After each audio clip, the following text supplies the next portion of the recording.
Ark residence, the township of Suburra Vale. It's lonely to be a child without their parents on their birthday.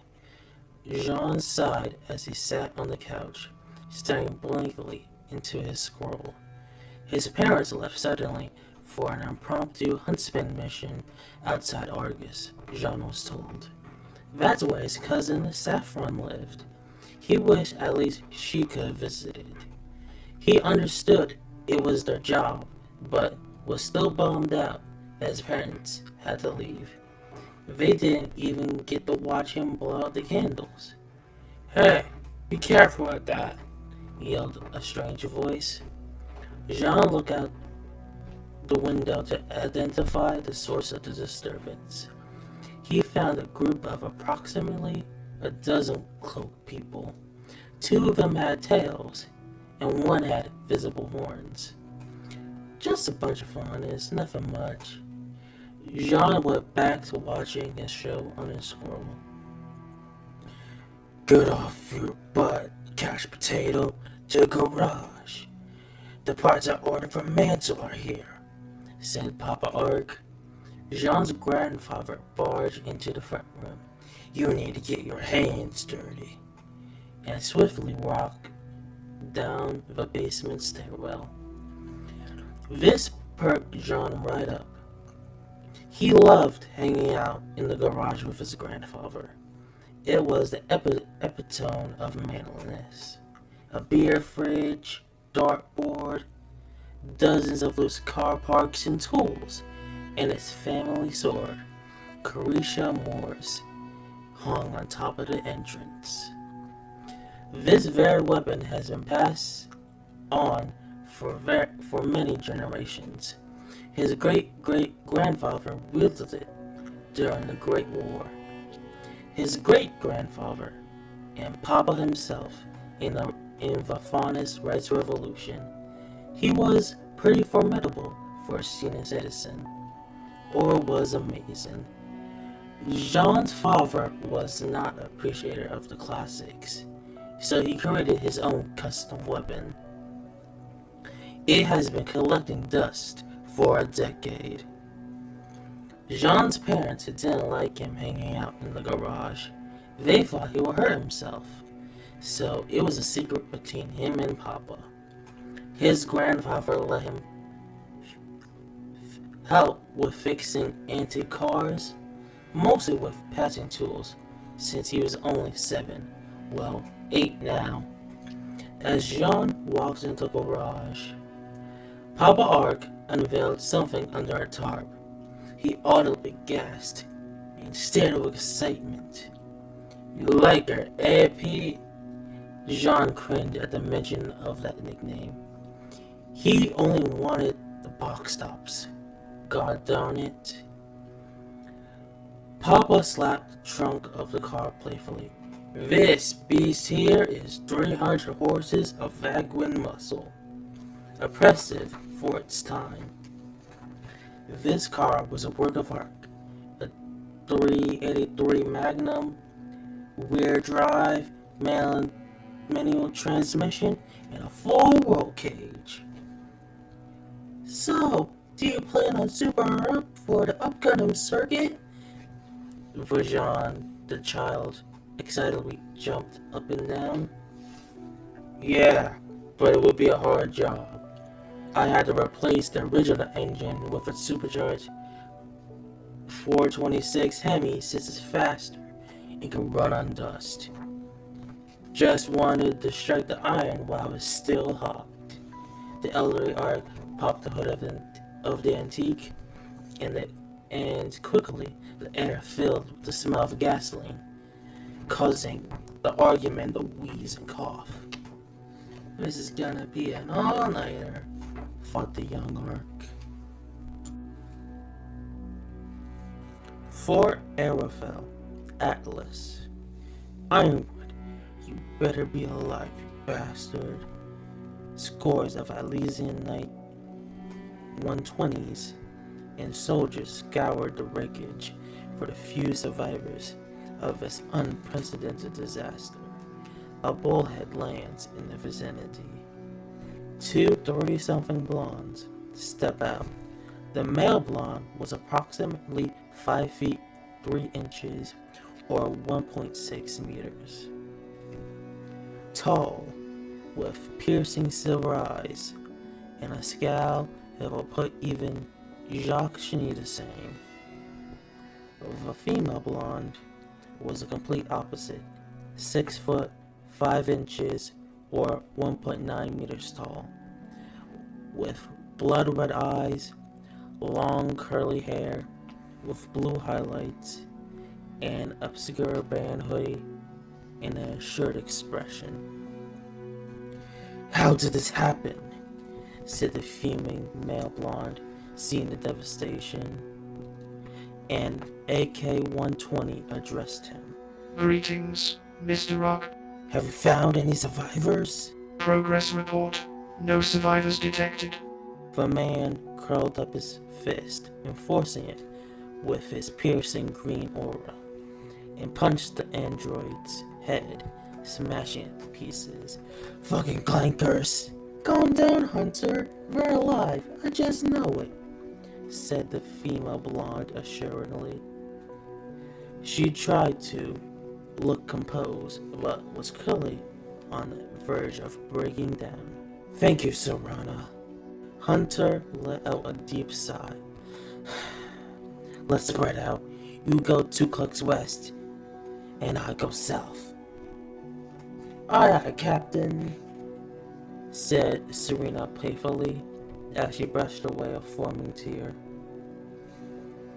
As the pair began to split, suddenly, behind them in the distance, an explosion in the rubble occurs. The pair quickly run to the source of the disturbance and prepare their weapons for a fight. They were terrified of what they saw. "Oh my gods!" they cried. It was General Ironwood, who was able to clear the rubble with the explosive shot of his white gun, Legis Vale, part of his weapon dual process. His body was severely burned on his left side. He was barely recognizable. The general rolled to reveal an unconscious Crow Brandwin. "Come on, we got 2 WIAs here and need a medic ASAP," barked Hunter. The soldiers quickly get the 2 on stretchers to transport them to Atlas General Hospital. The couple then noticed a sinkhole in the vicinity, a room. The Arcs look inside it. What they find there would change their lives and the fate of Revenant for years to come. Arc residence. 6 hours later. Jean and Papa Arc spent most of the evening fixing up the car. Miraculously, you can never tell it was in disrepair. "Wanna watch a movie? The one with the cars and the crustless tuna sandwiches?" asked the elder Arc.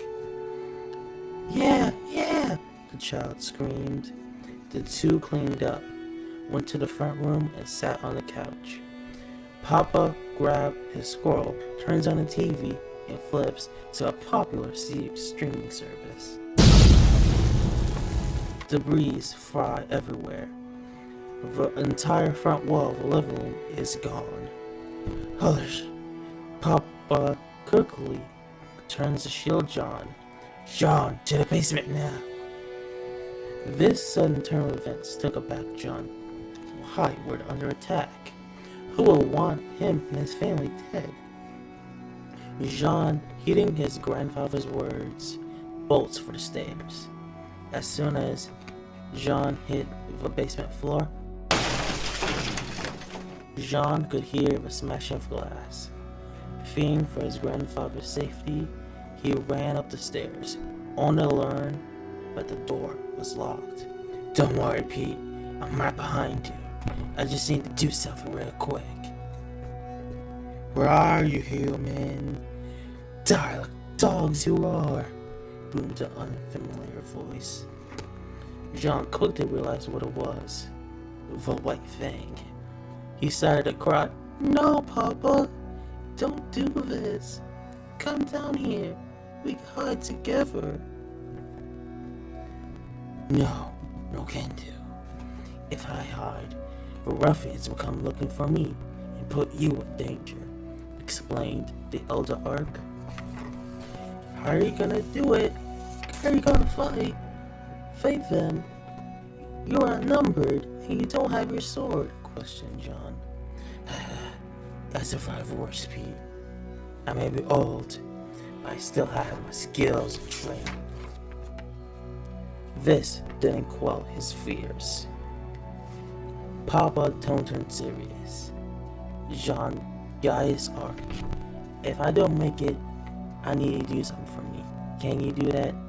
Jean nodded his head, gave up a meek little ask. A meek little yes. Remember, family is everything. Wherever is one bonded by blood or forged by camaraderie, you must do everything you can to protect it and keep it together. Do you understand? Jean hesitated. He didn't want to see his grandfather go and get himself hurt. Do you understand? Repeated the elder. I understand, said the child solemnly. Okay, I feel more at peace knowing that you will live on and uphold the Ark name and honor. Love you, Pete. Papa Ark went off to confront the white thing. Jean was alone, so sad and so angry. Why did this have to happen to his family? Why was he so helpless? No, not on his watch. Jean went over to the mantle and reached for Carisha Morris. It was too heavy for a 9-year-old, but somehow Jean was able to just barely carry it.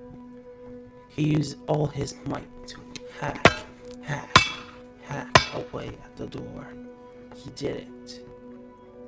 Jean booked it for the front room as fast as he could with the sword in tow. As soon as Jean turned the corner, he screamed at horror in what he saw. Papa was beaten to a pulp and left on the ground, barely clinging to life. How could this happen in such a short time? He examined the assailants and found his answer.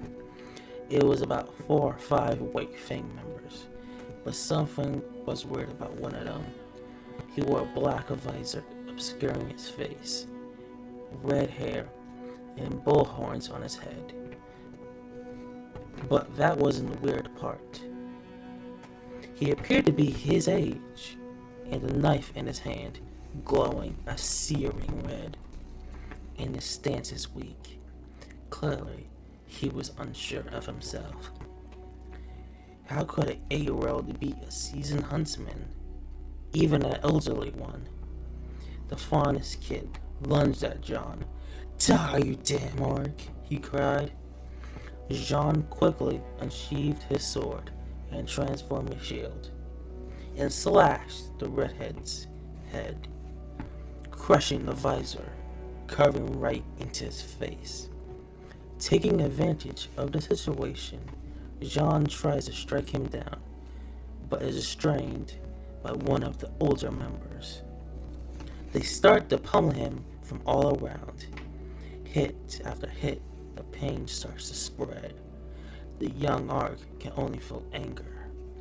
His grandfather was dying on the floor. The world has gone mad. And now, he was getting beat up for no reason other than they can. Before he could throw himself a pity party, he noticed that the redhead was about to stab him. Jean frantically tried to scream out of his prison to avoid dying. He could only think of survival, as he had to for Papa's sake and his parents' sake too. He could feel a surge of energy like this universe itself opened up to him. Before the final blow could be struck, A burst of brilliant golden light shot out of him from him. Damn, the rat unlocked his aura. Quick, boy, use your semblance, exclaimed the fug. Jean blacked out. Thank the gods you're alive. That voice was familiar. It was Jean's mother cradling him in her arms. How were they back from Argus so fast? Jean was disoriented from the battle and the sudden unlocking of his aura. It was clear his parents were able to save him in the nick of time. Is Papa okay? The Ark asked. The mother's face formed a grim expression, without a word, confirming the worst. No! Jean was feeling woozy. The shock of it all was too much for him. Before he passed out, he noticed something in the corner of his eye. 7 child-shaped shadows.